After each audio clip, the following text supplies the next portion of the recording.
Bom, meu nome é Iane Mizubuchi, eu sou professora do curso de nutrição da PUC Minas.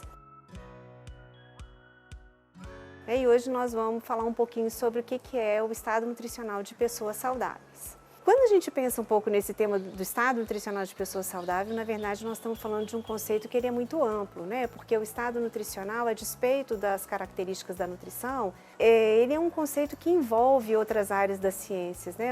Envolve um aspecto social, envolve um aspecto econômico, cultural. O estado nutricional de uma pessoa saudável é aquele estado que qualquer indivíduo alcança quando ele tem um consumo adequado de todos os nutrientes, que são indispensáveis à nutrição humana. Quando a gente pensa nesse aspecto de consumo adequado de nutrientes, é importante que se diga que essa adequação ela precisa considerar dois aspectos, né? Um aspecto quantitativo e também um aspecto qualitativo. Então, por exemplo, quando a gente pensa que para pessoas saudáveis existe uma recomendação padronizada que os indivíduos devem comer em torno de 0,8 a 1 grama de proteína por quilo de peso por dia. Considerando uma pessoa de 60 quilos, ela deveria comer entre 48 e 60 gramas de proteína por dia. Mas ainda que a pessoa consiga alcançar esse consumo, o aspecto qualitativo da proteína também é muito importante, né? Então não basta que haja um consumo quantitativo adequado, o aspecto qualitativo também é. Então quando nós pensamos nesse estado nutricional adequado, há que se pensar nessas duas variáveis, né? De haver um consumo adequado no aspecto tanto da quantidade diária consumida, mas também no aspecto qualitativo. Porque esse seria um conceito assim amplo, né? Que pudesse determinar esse estado nutricional de uma pessoa saudável. A gente se pergunta assim, o que é uma pessoa saudável, né? Do ponto de vista nutricional? Como é que nós identificamos ou como é que a gente caracteriza esse estado nutricional adequado? E eu penso que essa é uma questão que a gente deve sempre discutir, porque existe uma maneira atual muito simplista, às vezes, de se diagnosticar o estado nutricional de uma pessoa. E a gente só consegue fazer isso com um pouco mais de segurança na medida em que nós contemplamos diferentes aspectos, né? A definição do que é um indivíduo saudável do ponto de vista nutricional, essa definição precisa ser feita com base em diferentes critérios. Que a questão do peso, que é uma questão que as pessoas de uma maneira geral têm essa ideia, né, de que o peso quando ele está muito deficiente ou o peso em excesso, obviamente ele tem um impacto negativo sobre a saúde do indivíduo. E é de fato uma variável que a gente precisa considerar, né, no estado nutricional saudável do indivíduo. O peso, ele é importante, ele diz muito, mas não diz tudo. Só a título assim de exemplo, se a gente pegar duas pessoas do mesmo sexo, da mesma idade, com a mesma estatura, com o mesmo peso, ou seja, com as mesmas características, imaginemos que essa pessoa pese aí 60 quilos. Mas se em uma pessoa, 40% desses 60 quilos representam gordura, e se na outra pessoa de 60 quilos, ela tem 20% desse peso corporal na forma de gordura, obviamente o impacto desse peso é diferente na questão da saúde do indivíduo. Dessas duas pessoas terem o mesmo peso corporal, tem uma composição corporal muito diferente, que vai impactar positivo ou negativamente na saúde.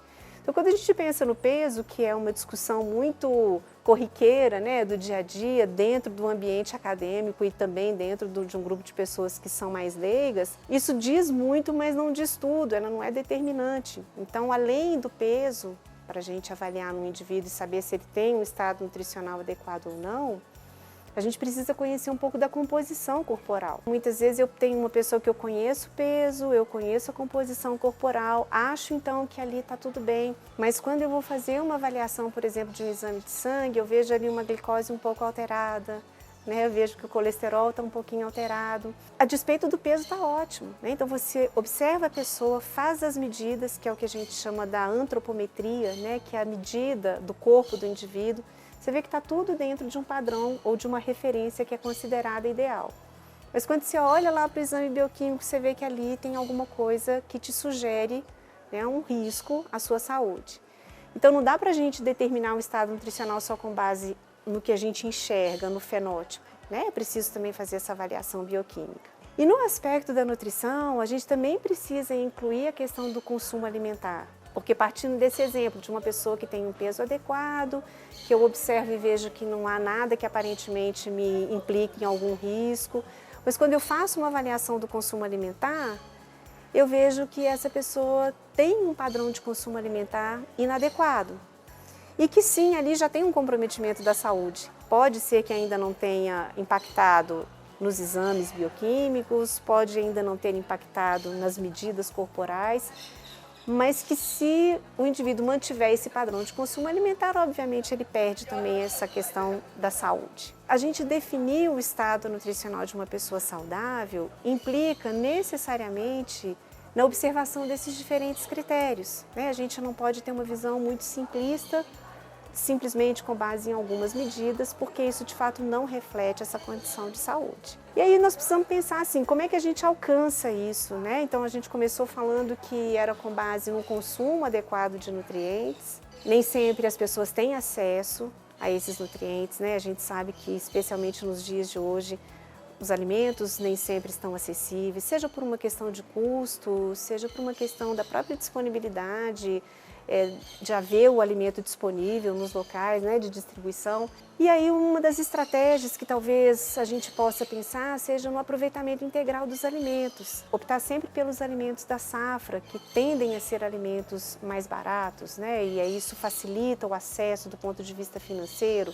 Lá no curso de nutrição nós temos um diferencial que são algumas pesquisas, na verdade uma pesquisa que é coordenada por 2 professoras, que investe nessa busca do aproveitamento integral dos alimentos.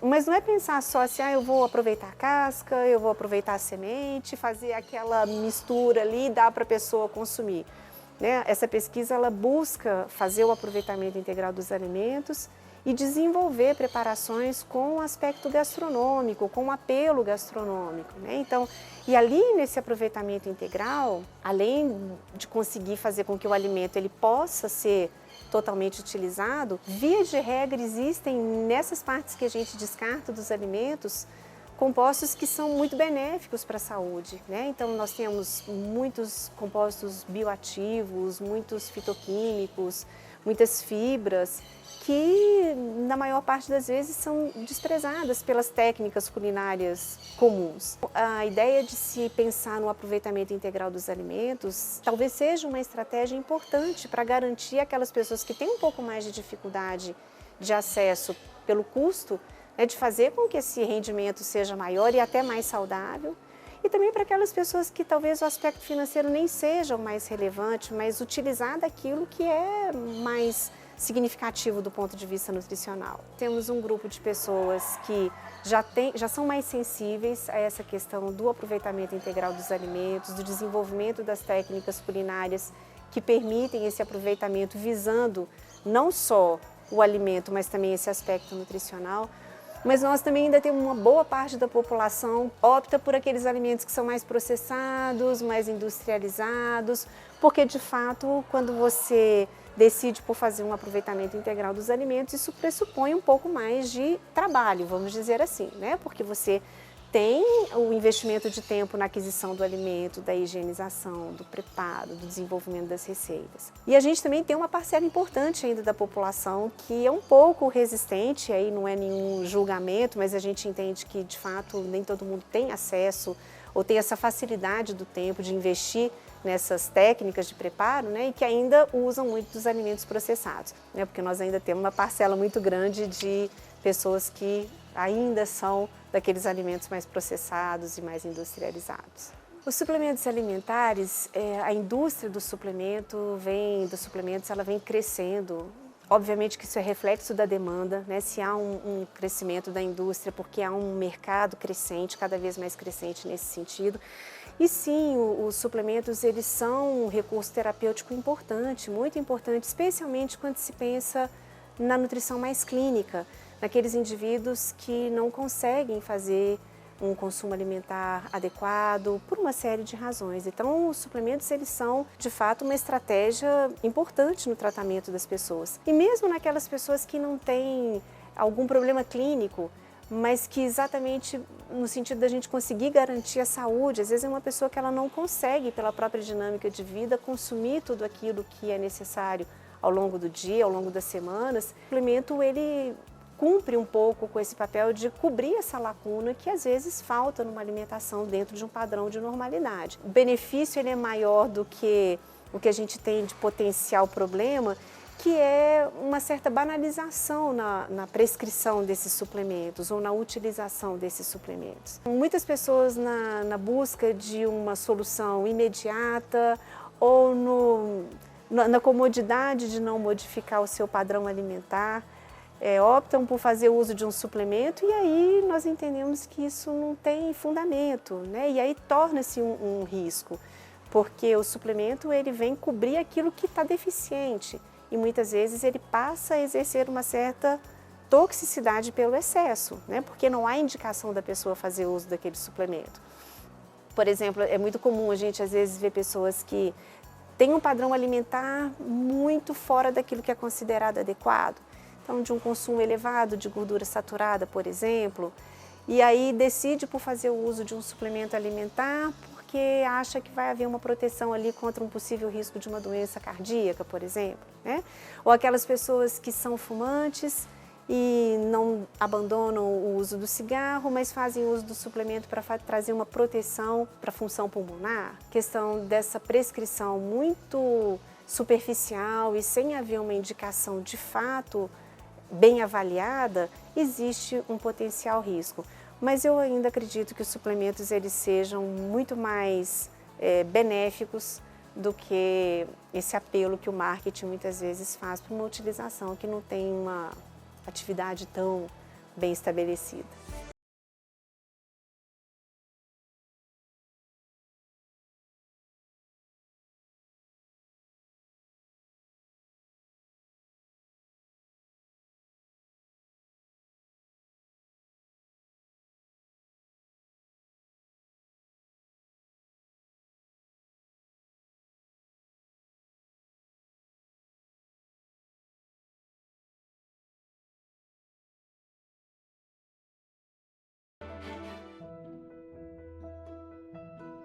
E de fato isso é um perigo, porque quando a gente decide por fazer uso de um suplemento em que você não tem a segurança da real necessidade daquele suplemento trazer para você aquilo que está deficiente na sua dieta ou aquilo que deve ser um pouco além daquilo que habitualmente você consome, existe um risco potencial de efeitos tóxicos, né, ou de efeitos que são indesejáveis.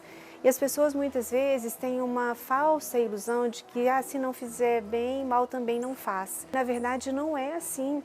A gente tem muitos nutrientes que são potencialmente tóxicos, que o uso prolongado numa quantidade excessiva tem efeitos que são clinicamente perigosos.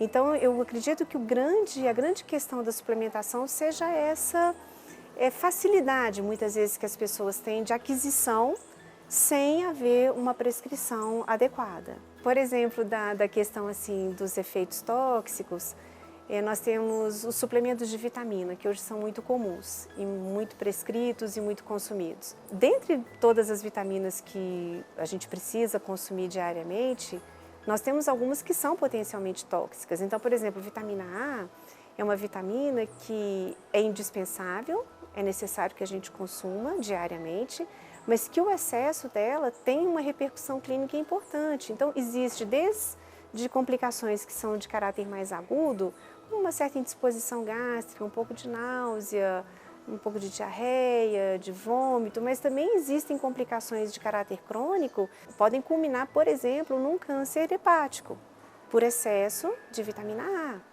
E assim nós poderíamos citar outros nutrientes, então excesso de ferro, excesso de cobre. Então nós temos muitos nutrientes que, se consumidos em excesso e de maneira crônica, eles têm uma repercussão clínica que é muito grave. Eu acho que isso abre essa discussão para a questão da suplementação, que na verdade é uma ciência da nutrição ainda muito controversa, porque nós temos uma ala da ciência que é bastante favorável, uma ala que já vê com um certo ceticismo, mas a gente entende que o equilíbrio é sempre, talvez, a melhor forma da gente conduzir com essa questão dos suplementos. Há, sim, uma indicação e uma necessidade do uso desses suplementos, mas, de novo, é preciso que haja uma avaliação muito criteriosa para a gente ter certeza de que aquilo ali, de fato, vai ser um benefício e não um potencial risco. As dietas da moda, a cada dia surge uma coisa diferente aí na mídia, né? E as pessoas tendem a sempre acreditar nessas informações que são muito divulgadas e que têm um apelo mesmo, têm um alcance muito grande na população. Mas até onde se sabe, não existem milagres, né? Nós temos algumas dietas que elas foram desenvolvidas com o intuito de tratar condições clínicas específicas. Então, por exemplo, a dieta low carb, que hoje é muito difundida e muito utilizada, há uma indicação, mas a exemplo dos suplementos, existe também uma condição específica. Então, é preciso que se faça uma avaliação individualizada, porque para alguns indivíduos com algumas características, com algumas necessidades fisiológicas ou patológicas, a característica daquela dieta, ela é fundamental no tratamento. A mesma coisa da dieta cetogênica. Então, existem condições clínicas, pessoas que têm alguma patologia em que o uso da dieta cetogênica ela é indispensável no tratamento dessa condição clínica. A dieta cetogênica é uma dieta que ela é baseada numa restrição maior de carboidratos, é uma dieta que tem uma quantidade maior de gordura, que tem uma quantidade maior de proteínas e que traz como consequência uma perda de peso. Então, as pessoas passaram a utilizar a dieta cetogênica com o objetivo da perda de peso, mas ela não foi desenvolvida com esse propósito. A dieta cetogênica ela tem o objetivo de tratar uma condição patológica, alguns casos de epilepsia refratária. Então, existe uma indicação. E essas dietas elas se tornam dietas da moda exatamente quando o olhar passa a ser sobre uma modificação imediatista, e geralmente é com a questão da imagem, geralmente é com a questão da perda de peso. Para esse caso especificamente, a gente sabe que essas dietas elas podem até funcionar para fazer com que a pessoa perca peso. Acontece, mas é uma perda de peso que não faz uma mudança na composição corporal saudável. A exemplo do que nós falamos no início. Não adianta você perder 20 quilos. Dentre esses 20 quilos, se você efetivamente perdeu a massa de gordura, ou se você perdeu a massa muscular, que é o que a gente chama da massa magra. Porque se você perdeu a massa corporal total, mas predominantemente a sua massa muscular, não houve ganho. Só que as pessoas estão preocupadas com aquele resultado. Eu saí de 80, fui para 60. Mas a questão da saúde, que é o nosso assunto, ela não passa apenas por essa perda geral. Ela passa por uma perda específica de um determinado componente da composição corporal. Então, as dietas da moda, elas não cumprem com essa função. Elas são mais no intuito de fazer com que haja essa perda de peso na maior parte das vezes, ou um ganho de peso para aquelas pessoas que pretendem ganhar, mas o objetivo principal, que é a mudança da composição corporal, que é a aquisição de mais saúde com a mudança da composição corporal, essas dietas, infelizmente, elas falham nessa aquisição de saúde. Então, por isso, o cuidado que a gente precisa ter com esses conceitos de dieta da moda.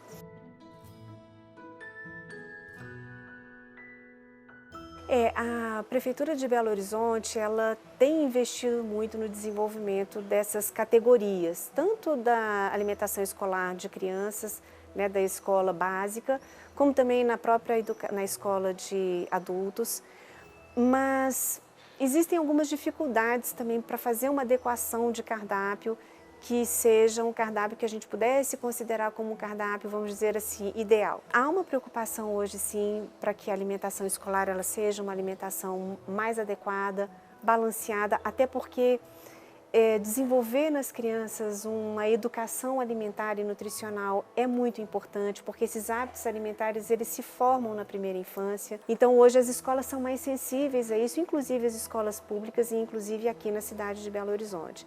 Eu acho que houve uma evolução muito grande. Hoje as escolas buscam trazer esses conceitos básicos da nutrição para o ambiente escolar e já desenvolver nas crianças essa sensibilidade da importância de um padrão de consumo alimentar mais adequado. Então eu acho que houve uma evolução, mas há ainda muito que se caminhar. Não são todas as escolas que têm o profissional nutricionista, que faz o desenvolvimento de um cardápio adequado, mas isso vem melhorando. E eu acredito que são processos que levam mesmo algum tempo até que eles possam se consolidar. Então, comparando ao que havia 20, 30 anos atrás com o que nós temos hoje, houve uma evolução enorme. né? E eu acho que daqui para frente, na medida em que a gente vai capacitando mais profissionais, a tendência é de que a gente consiga ir cada vez mais melhorando esse padrão escolar, que é fundamental, né? Essa nutrição na primeira infância. Muitas vezes a gente percebe isso, a escola às vezes é mais até comprometida com a questão das escolhas alimentares do que muitas vezes o ambiente familiar. E é necessário que haja essa continuidade, mas também não é incomum a gente ver crianças que aprendem tão bem na escola o conceito de uma alimentação adequada e aprendem a fazer uma seleção de alimentos mais saudáveis e que são multiplicadores disso no ambiente familiar. Então, por isso que a gente acredita muito nessas políticas que são feitas na escola, na primeira infância, porque a própria criança ela se torna multiplicadora desses conceitos no ambiente familiar. Então, por isso que é importante que nesses ambientes haja esse processo de desenvolvimento desses conceitos e esse esclarecimento, porque a criança ela pode não encontrar em casa muitas vezes um ambiente que seja uma extensão daquilo que é feito na escola, mas às vezes ela consegue ser o agente de mudança dentro da própria casa. É um dos caminhos, né?